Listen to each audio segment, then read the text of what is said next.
Bueno, mi nombre es Isaac Cheón, soy médico de planta de servicio de terapia intensiva de Sanatorio Los Arcos y quería hablar un poco de ecografía diafragmática en pacientes críticos. El diafragma es el principal músculo involucrado en la respiración. Anatómicamente es un músculo bastante sofisticado que tiene varias porciones, una porción tendinosa, una porción muscular, pilares, varias inserciones costales en la columna. Eh, Básicamente lo más importante es que es el principal músculo involucrado en la ventilación.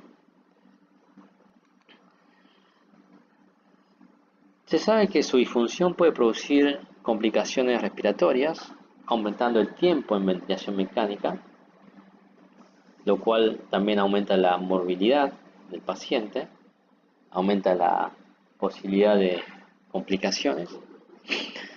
Y se sabe también que hay varias causas de su disfunción. La ventilación mecánica en sí misma es una causa de disfunción diafragmática, los postoperatorios abdominales, las enfermedades neuromusculares, trastornos hidroelectrolíticos, estados de shock, fármacos, desnutrición, neuropatía crítica, etc. Hay muchas causas que promueven la disfunción del diafragma. Existen muchos métodos diagnósticos para estudiarla, que son bastante complejos, difícil de aplicar en los pacientes críticos. La fluoroscopía, la tomografía, la resonancia magnética, la electromiografía, medición de presiones transdiafragmáticas, pruebas de estimulación del nervio óptico. Son difíciles de aplicar en un paciente crítico. Por eso, en los últimos años se ha desarrollado la aplicación de la ecografía para estudiar la función del diafragma.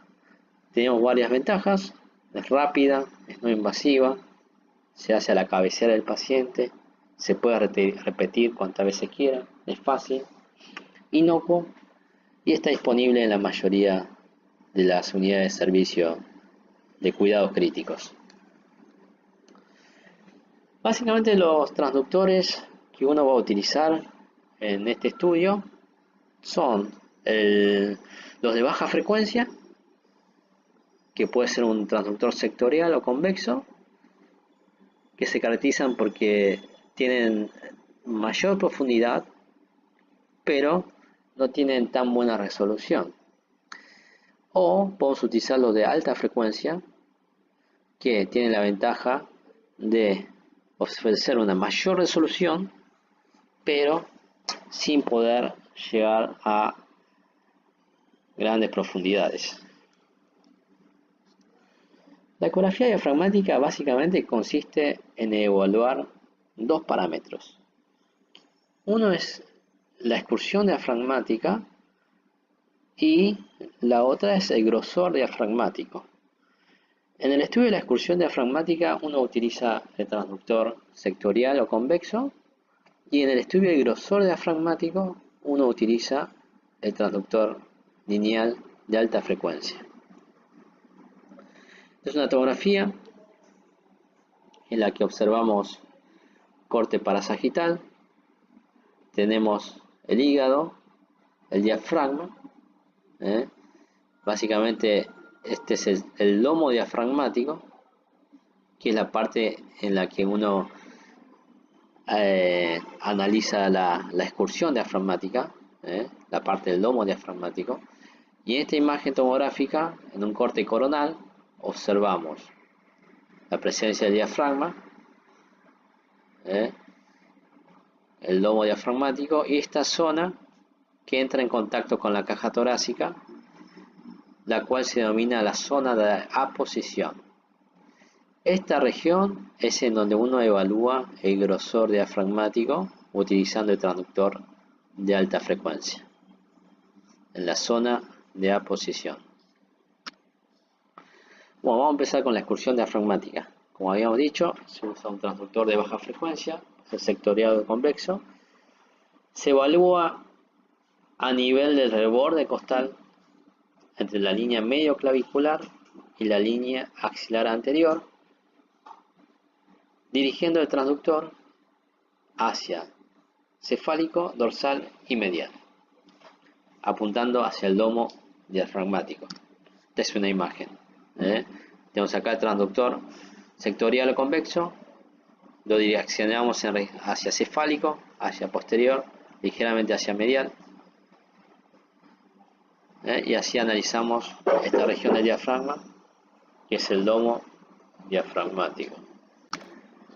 Bien, esta es la línea axilar anterior, el reborde costal, apoyamos aquí el transductor sectorial, dirigido hacia cefálico, y esta es la imagen ecográfica que uno va a visualizar.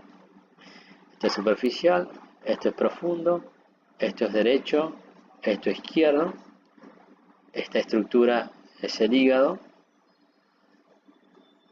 que está rodeado por una línea ecogénica, que es el diafragma.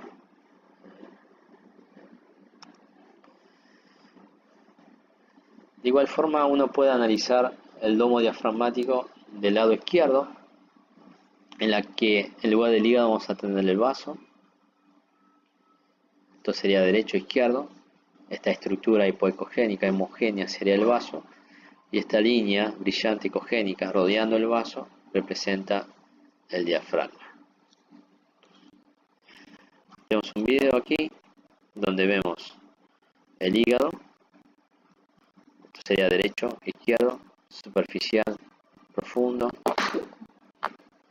rodeado de esta línea ecogénica es el diafragma, y vemos como el diafragma se acerca al transductor.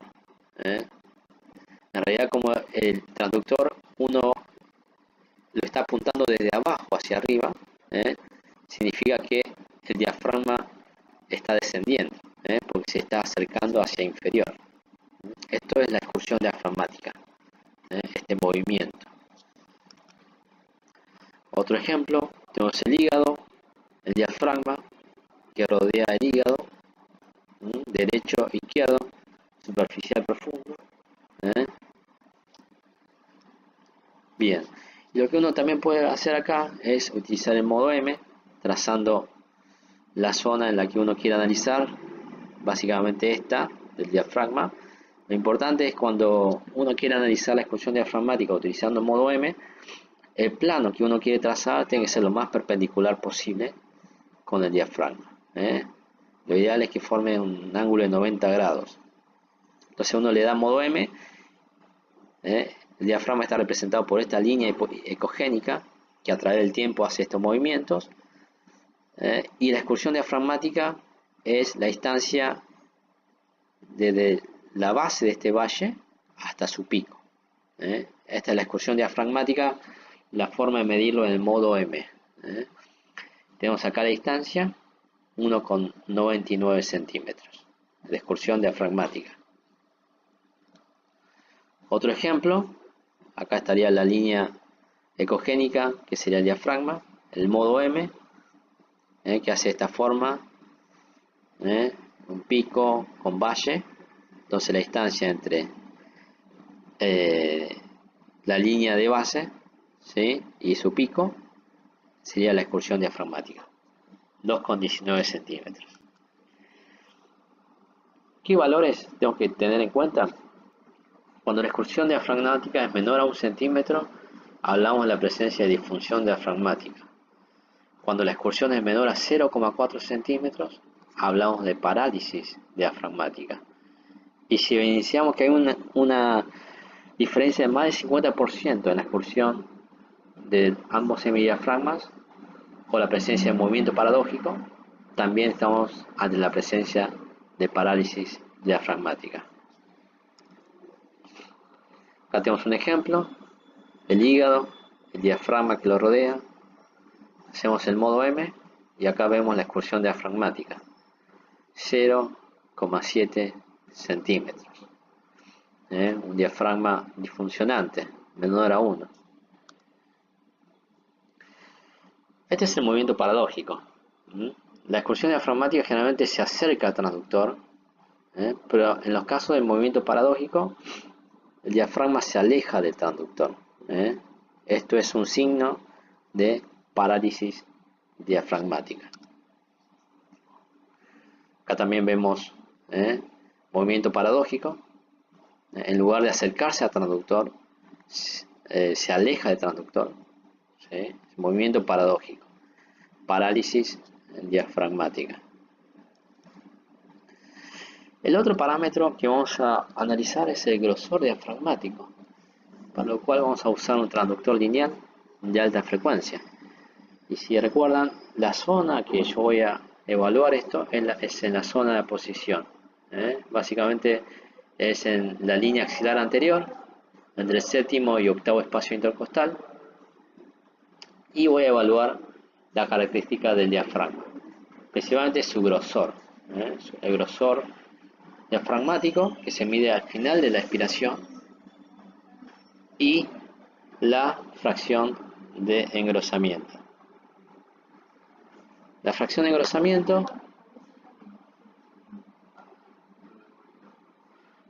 engrosamiento básicamente es grosor en inspiración menos el grosor en expiración sobre el grosor en expiración por 100. Bien, se apoya de la siguiente forma: transductor lineal con el señalizador apuntando hacia arriba en la línea axilar anterior o entre la línea axilar anterior y la línea axilar media. En esa zona uno puede evaluar el grosor diafragmático. Acá está. Uno apoya a ese nivel y lo que va a ver básicamente son la presencia de dos líneas psicogénicas paralelas, que son básicamente la línea pleural y la línea peritoneal. Entre ambas tenemos esta imagen hipoecoica, que es el diafragma. Entonces tenemos aquí el grosor diafragmático. Bien, tenemos otra imagen. Todo esto es tejido celular subcutáneo, la parte superior, la parte inferior. Esto sería superficial, profundo, en la zona de posición, y vamos a ver la presencia de la línea pleural, primera línea ecogénica que se evidencia, y otra línea ecogénica abajo, que es la línea peritoneal. Entre ambas líneas vamos a encontrar el diafragma, que es esto hipocogénico. Bien, vemos acá un video, superior, inferior. Vamos a ver acá una línea brillante, la línea pleural y la línea peritoneal, y lo que está en el medio es el diafragma. Estamos en reposo, inspira y vean cómo se engruesa. Ahí está, se engruesa. ¿Sí? Vamos a poner modo M, trazamos a nivel del diafragma, en cualquier porción en la que más o menos caiga en forma perpendicular entre las dos hojas, y vemos a lo largo del tiempo qué es lo que sucede. En expiración y en inspiración. Medimos la distancia en expiración, en reposo, y en inspiración cuando se engruesa el diámetro. 0,3 centímetros en expiración, 0,49 en inspiración. Entonces, aquí lo que podemos hacer es calcular la fracción de engrosamiento, que es 0,49 menos 0,30 sobre 0,30 por 100. Y eso me da la fracción de engrosamiento. ¿Bien? Tenemos otro caso: tejido celular subcutáneo, línea ecogénica, línea pleural, línea peritoneal, diafragma, a simple vista bastante fino. Medimos y tenemos 0,17 en inspiración y 0,14 en expiración. Calculamos la fracción de engrosamiento, que nos da 21%. Entonces, ¿cuáles son los valores que uno toma en cuenta aquí? Básicamente es el grosor diafragmático al fin de la expiración. Cuando esto es menor a 2 milímetros, hablamos de atrofia diafragmática. Y por otro lado, una fracción de engrosamiento menor a 20% es sinónimo de parálisis diafragmática. Hay varios estudios que han evaluado la presencia, la excursión diafragmática como un predictor de extubación exitosa. En este trabajo de Chest del 2004, una excursión diafragmática mayor de 1,1 centímetro puede predecir la extubación exitosa con una sensibilidad de 88,4% y una especificidad de 82,6%. Tenemos otro trabajo australiano en el que han evaluado la excursión diafragmática con valores bastante parecidos, 10,5 milímetros, con valores de 87,5% de sensibilidad y 71,5% de especificidad en presión de soporte, ¿sí? De 8 centímetros con 0 de PIB. También evaluaron el grosor diafragmático al fin de la inspiración, cuyo valor mayor a 21 milímetros tenía estos valores de sensibilidad y especificidad. Y el tercer parámetro que evaluaron es la fracción de engrosamiento. Observaron cuando era mayor a 34%, era bastante sensible para predecir extubación, pero no tan específico, con 64,3%. Otro trabajo de Didino, ellos utilizaron la fracción de engrosamiento, empieza en T o en soporte, con 5 de PIB, y vieron que un valor de fracción de engrosamiento mayor a 30% tenía una sensibilidad de 88% y una especificidad de 71% para predecir extubación exitosa. Tenemos aquí otro trabajo de Ferrari. Ellos también utilizaron fracción de engrosamiento con valor de corte de 36%, pero en este estudio ellos utilizaron inspiración máxima y expiración máxima para medir el grosor diafragmático en la capacidad pulmonar total y el grosor diafragmático con volumen pulmonar residual. Y le dieron estos valores: 82% de sensibilidad y 88% de especificidad. También hay un trabajo en el que crearon un cociente de la frecuencia respiratoria y la excursión diafragmática, viendo que un valor mayor a 1,3 respiraciones minutos milímetros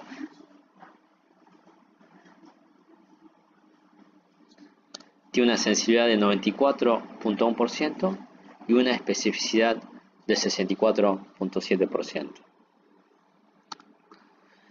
Hay muchos estudios de ecografía en relación al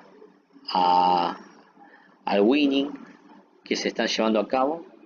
Es un área de investigación muy interesante y realmente la ecografía ha demostrado que puede ser un instrumento muy útil para evaluar la función diafragmática de los pacientes en terapia intensiva. Bueno, gracias por su atención.